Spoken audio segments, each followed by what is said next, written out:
తీసుకొని సమీక్షలు పెట్టి నిధులు జమ చేసి ప్రజలకు ఈ రాష్ట్ర సంపదను పంచాల్సినటువంటి బాధ్యత ఆయన తీసుకోవాలి.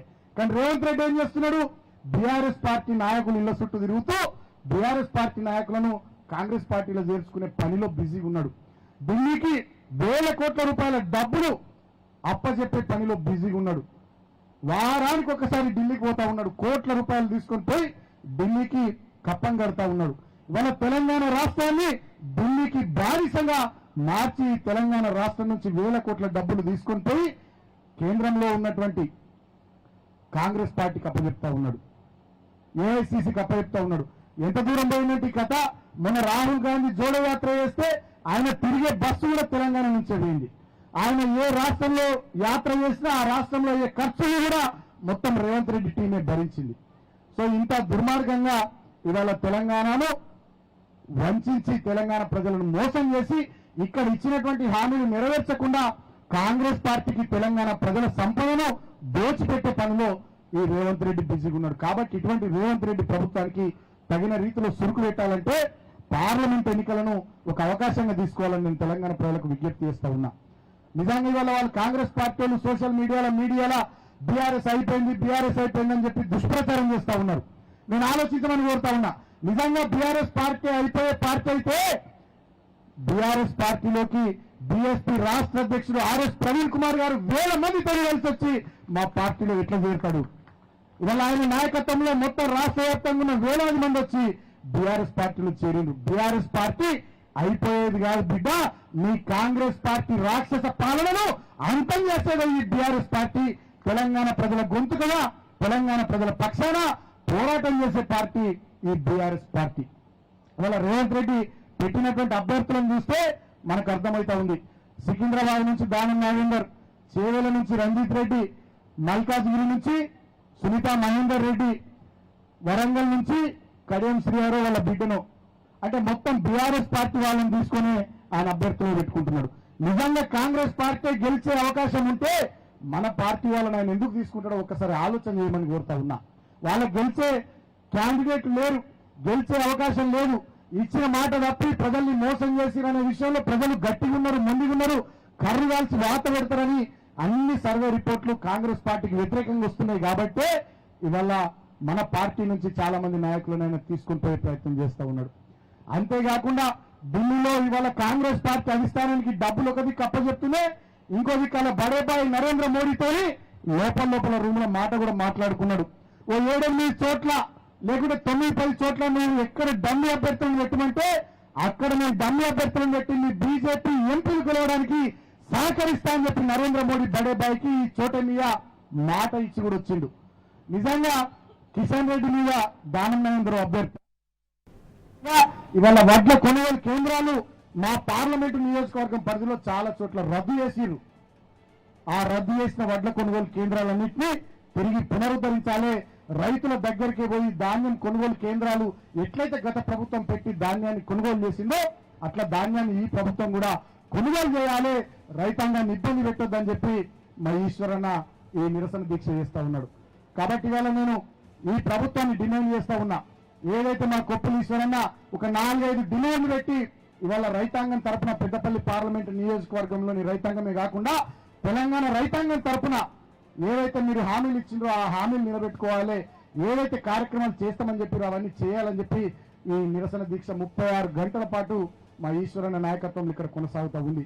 వెంటనే ప్రభుత్వం దిగి రావాలి, ప్రభుత్వం రైతుల పక్షాన నిలబడాలని చెప్పి మొండిగా మేము కోరుతా ఉన్నాం, డిమాండ్ చేస్తా ఉన్నాం.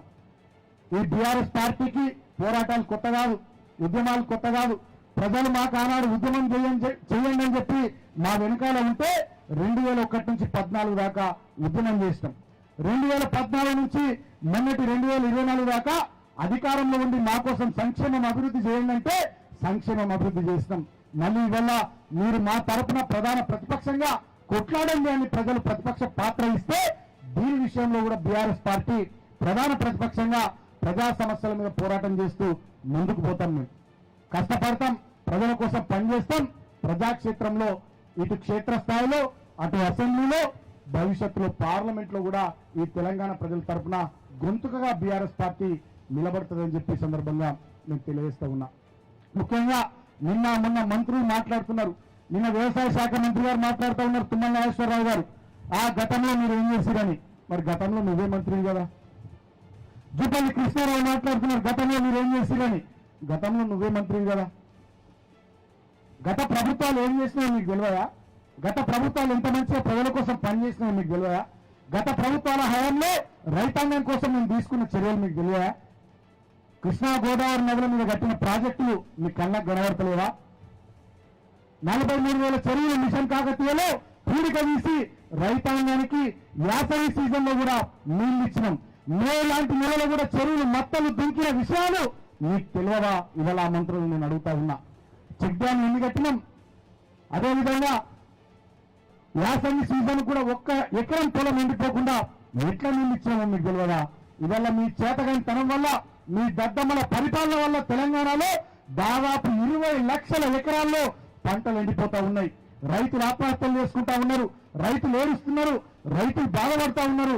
తెలంగాణలో గతంలో 10 సంవత్సరాల్లో కనబడని ఎన్నో సీన్లు ఇవాళ తెలంగాణ రాష్ట్రంలో ఈ ప్రాంతంలో కనబడతా ఉన్నాయి.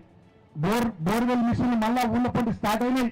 బాయిలను గుర్తపట్టుకొని పూడిక తీసే బ్యాచ్లు మళ్ళా తెలంగాణ పల్లెల్లో మొదలైనాయి.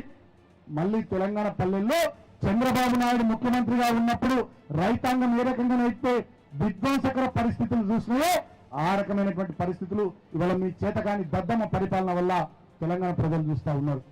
కాబట్టి ఇవాళ నేను తెలంగాణ మంత్రుల్ని, తెలంగాణ ముఖ్యమంత్రిని కోరుతా ఉన్నా, రైతేడ్చిన రాజ్యము, ఎద్దేడ్చిన వ్యవసము ముంగటవడవు బిడ్డ. ఈ రైతులు ఖచ్చితంగా తిరగబడతారు.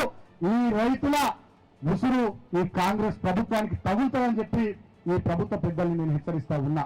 ఇవాళ మా ఈశ్వరన్న చేస్తున్నటువంటి నిరసన దీక్షకు సంబంధించి ఖచ్చితంగా రాష్ట్ర ప్రభుత్వం దిగి రావాలి, రైతాంగం పక్షాన నిలబడాలని చెప్పి నేను వ్యవసాయ శాఖ మంత్రిని కోరుతా ఉన్నా. అదేవిధంగా ముఖ్యమంత్రి గారిని కూడా కోరుతా ఉన్నా. ఇవాళ మేమే ప్రజల పక్షాన మేము పనిచేసుకుంటూ పోతే మా ఈశ్వరన్న మీద దుష్ప్రచారం, ఇందాక నేను సోషల్ మీడియాలో ఖండించిన, ఆయన మీద ఏం దుష్ప్రచారం చేస్తారు? ఈశ్వరన్న మీద, ఈశ్వరన్నట పోటీ నుంచి తప్పుకుంటున్నట్టు లేఖ రాసి పెట్టిందని చెప్పి ఆయన మీద దుష్ప్రచారం చేస్తారు. గింత సిగ్గు ఒక ఫోర్జరీ లెటర్ పెట్టి ఈశ్వరన్న పోటీ నుంచి తప్పుకున్నాడని చెప్పి సోషల్ మీడియాలో తిప్పుతా ఉన్నారు. అరే గింత భయమా మీకు? బీఆర్ఎస్ పార్టీ అంటే, మా ఎంపీ అభ్యర్థులు అంటే గింత భయమా? యుద్ధం మంత్రితో సహా ఢిల్లీకి పోయి కంప్లైంట్ ఇచ్చినా 5 ఎమ్మెల్యేలను కాదని, మంత్రిని కాదని వివేక్ కోట్ల రూపాయలు రేవంత్ రెడ్డికి ఇచ్చి టికెట్ తెచ్చుకున్నాడు. ఇవాళ కాంగ్రెస్ పార్టీ కార్యకర్తల నాయకుల ఆత్మాభిమానాన్ని, ఆత్మగౌరవాన్ని వాళ్ళు కించపరిచారు. కాబట్టి అటువంటి వాళ్లకు తగిన బుద్ధి చెప్పాల్సిందిగా నేను వాళ్ళను కూడా పెద్దపల్లి పార్లమెంట్ నియోజకవర్గ కాంగ్రెస్ పార్టీ సోదరులను కూడా నేను కోరుతా ఉన్నా. ఇవాళ మా ఈశ్వరన్న సుదీర్ఘమైనటువంటి రాజకీయ అనుభవం, సింగరేణి కార్మికుడిగా, సింగరేణి కార్మిక నాయకుడిగా, ఎమ్మెల్యేగా, చీఫ్ విప్గా, ప్రభుత్వంలో మంత్రిగా బ్రహ్మాండంగా సేవ చేసిండు, పనిచేసిండు. ఈ ప్రాంతం బిడ్డ, ఈ ప్రాంతంలో అణువణువు ఇంచు అవగాహన ఉన్నటువంటి బిడ్డ. గోదావరికని ఆయన స్వస్థలం కాబట్టి ఇక్కడుండి ఈ ప్రాంత ప్రజల సమస్యల కోసం పనిచేసేటటువంటి నాయకుడు, నికార్సైనటువంటి నాయకుడు, నిజాయితీ కలిగినటువంటి నాయకుడు అయినటువంటి కొప్పులీశ్వరన్నను మంచి మెజార్టీతో అందరం కూడా దీవించాలి. ఎందుకు దీవించాలి? మన కోసమే దీవించాలి, ఆయన కోసం కాదు. ఆయన పదవి లేకుండా నేను మంచిగా రిలాక్స్ అవుతాడు, ఈశ్వరన్న రెస్ట్ తీసుకుంటాడు, పార్టీకి పనిచేస్తాడు. ఇవాళ ఎంపీ పదవి ఆయన కోసం కాదు. ఎంపీ పదవి ఈ ప్రాంత అభివృద్ధి కోసం, ఎంపీ పదవి ఈ ప్రాంత ప్రజల సంక్షేమం కోసం, ఎంపీ పదవి ఈ కాంగ్రెస్ పార్టీ ఇచ్చినటువంటి మాటలు, చేసినటువంటి హామీలు తిరిగి నిలబెట్టుకునే దిశగా కాంగ్రెస్ పార్టీ మీద ఒత్తిడి తీసుకురావడం కోసం ఎంపీగా మనం ఆయనను గెలిపించుకోవాలి. ఇట్లా మన కోసం ఇవాళ ఎట్లయితే రైతుల కోసం నిరసన దీక్ష చేస్తా ఉన్నాడో, రేపటి రోజున ఈ ప్రాంత ప్రజల సమస్యల పరిష్కారం కోసం అనేక రకాలైనటువంటి పోరాటాలు డెఫినెట్ గా వారు చేస్తారు. ఇవాళ చాలా సమస్యలు ఉన్నాయి సింగరేణి కార్మిక లోకానికి సంబంధించి కూడా. రేపు పార్లమెంట్ లో తన గలం తిప్పుతాడు. ఆదాయ పన్ను నుంచి మినహాయింపు రావాలి కార్మికులకు, దాని గురించి మాట్లాడతారు. సింగరేణి బొగ్గుబావులు సింగరేణి సంస్థకే ఇవ్వాల్సినటువంటి అవసరం ఉందని కేంద్ర ప్రభుత్వం మీద తను ఒత్తిడి తీసుకొస్తాడు. ఈ ప్రాంతంలో ప్రజల పనిలో నాలుకలాగా ప్రజా సమస్యల పరిష్కారం కోసం వారు కష్టపడి పనిచేస్తారు. కాబట్టి వారి నాయకత్వాన్ని బలపరచాల్సిందిగా నేను ఈ ప్రాంత ప్రజలందరూ కూడా పేరు పేరున నేను విజ్ఞప్తి చేస్తా ఉన్నా. ఇది నిరసన దీక్ష అయినప్పటికీ కూడా నేను వారి గురించి ఎందుకు కోరుతా ఉన్నానంటే ఆల్రెడీ ఎన్నికల కోడ్ ఉంది. ఆల్రెడీ మే 13వ తారీఖు నాడు ఎన్నికలు అని చెప్పి ఆల్రెడీ షెడ్యూల్ కూడా వచ్చేసింది. సమయం ఎక్కువ లేదు. ఇప్పటి నుంచే గ్రామాన చర్చ జరగాలి. అంతటా కూడా మన వాళ్ళు మాట్లాడాలి. ఇటువంటి మంచి వ్యక్తిని డెఫినెట్ గా మనం ఆదరించే విధంగా మన శ్రేణులంతా కూడా చొరవ తీసుకొని ముందుకు సాగాలని మిమ్మల్ని పేరు పేరున కోరుకుంటా ఉన్నా, విజ్ఞప్తి చేస్తా ఉన్నా. ఇవాళ కాంగ్రెస్ పార్టీ వాళ్ళు దుర్మార్గంగా వ్యవహారం చేస్తా ఉన్నారు. ఇవాళ కాంగ్రెస్ పార్టీ ప్రభుత్వం ఒకవైపు, కేంద్రంలో ఉన్న బీజేపీ ప్రభుత్వం ఇంకోవైపు. ఇవాళ బీజేపీకి ఓటు వేసినట్టయితే ఖచ్చితంగా నరేంద్ర మోడీ నాయకత్వంలోని కేంద్ర ప్రభుత్వం చేస్తున్నటువంటి అక్రమాలను మనం ఒప్పుకున్నట్టయితుందని చెప్పి నేను తెలంగాణ ప్రజానీకానికి పెద్దపల్లి పార్లమెంట్ నియోజకవర్గ ప్రజలకు విజ్ఞప్తి చేస్తా ఉన్నా. నరేంద్ర మోడీ గారు వచ్చి ఇదే రామగుండంలో ఏం చెప్పిండు? సింగరేణి బొగ్గుబాయిలు సింగరేణి సంస్థకి ఇస్తామన్నారు. ఇచ్చిరా? ఆయన గుజరాత్ లో, ఆయన సొంత రాష్ట్రంలో గుజరాత్ మినరల్ డెవలప్మెంట్ కార్పొరేషన్ ఒక లేఖ రాస్తే లిగ్నైట్ మైన్స్ నేమో గుజరాత్ మినరల్ డెవలప్మెంట్ కార్పొరేషన్ కి ఇచ్చారు. కానీ సింగరేణి బొగ్గుబాయిలు సింగరేణి సంస్థకి ఇవ్వాలని ఆనాటి ముఖ్యమంత్రి కేసీఆర్ గారు లేఖ రాసినా, కేటీఆర్ గారు లేఖ రాసినా సింగరేణి సంస్థ అధికారులు పోయి నెత్తి నోరు కొట్టుకున్నా సింగరేణి బొగ్గుబాయిలు మనకి ఇయ్యలే ఈ ప్రధానమంత్రి నరేంద్ర మోడీ. ఒక్క ప్రాజెక్టుకైనా జాతీయ హోదా ఇచ్చిందా ఈ నరేంద్ర మోడీ కేంద్రంలోని బీజేపీ ప్రభుత్వం? తెలంగాణకు ఐటీఐఆర్ ను ఇచ్చిరా? గతంలో ఇచ్చినటువంటి ఐటీఐఆర్ ను రద్దు చేసిరు. తెలంగాణలో 33 జిల్లాల్లో మెడికల్ కాలేజీలు కేసీఆర్ ప్రభుత్వం ఇచ్చింది తప్ప ఒక్కటంటే ఒక్క మెడికల్ కాలేజ్ కేంద్రంలోని బీజేపీ ప్రభుత్వం ఇయ్యలే. ఒక్క నవోదయ విద్యాలయ తెలంగాణకి ఇయ్యలే కేంద్రంలోని బీజేపీ ప్రభుత్వం. ఒక్క కేంద్రీయ విద్యాలయం కూడా తెలంగాణలోని ఒక జిల్లాకి ఇయ్యలే కేంద్రంలోని బీజేపీ ప్రభుత్వం. 4 ఎంపీలు ఒక కేంద్ర మంత్రుండి ఏం చేశారు తెలంగాణ కంటే? కిషన్ రెడ్డి గారు కేంద్ర మంత్రిగా తెలంగాణలో జాతీయ ప్రాజెక్టు ఒక్కటి కూడా తీసుకురాలే కానీ సీతాఫల్ మండి రైల్వే స్టేషన్ లో లిఫ్టులను మాత్రం జాతికి అంకితం చేసిండు. కురుకురే ప్యాకెట్లు వంచిండు. కరోనా సందర్భంలో తెలంగాణకు 1000 కోట్ల నిధులు మాత్రం తీసుకురాలే. జాతీయ రహదారులు తీసుకురాలే, రైల్వే ప్రాజెక్టులు తీసుకురాలే, రైల్వే ఓవర్ బ్రిడ్జ్లు, అండర్ పాస్లు తీసుకురాలే. ఏమి కూడా చేయకుండా తెలంగాణకు మొండి చేయించింది కేంద్రంలోని బీజేపీ ప్రభుత్వం. అటువంటి బీజేపీ ప్రభుత్వానికి కూడా బుద్ధి చెప్పాల్సినటువంటి బాధ్యత తెలంగాణ ప్రజానీకం మీద ఉంది. ఇవాళ కాంగ్రెస్ పార్టీ, బీజేపీ పార్టీ రెండు దొంగే. ఈ 2 జాతీయ పార్టీలు కలిసి దేశంలో ఇతర పార్టీలు లేకుండా కేవలం కాంగ్రెస్, బీజేపీ 2 పార్టీలు ఉండాలన్నట్టుగా వాళ్ళు కుట్రలు చేస్తా ఉన్నారు. నేను ఒకటే మాట తెలంగాణ ప్రజల్ని ఆలోచించమని కోరుతా ఉన్నా. గతంలో నేషనల్ హెరాల్డ్ సంస్థ పైన కేసు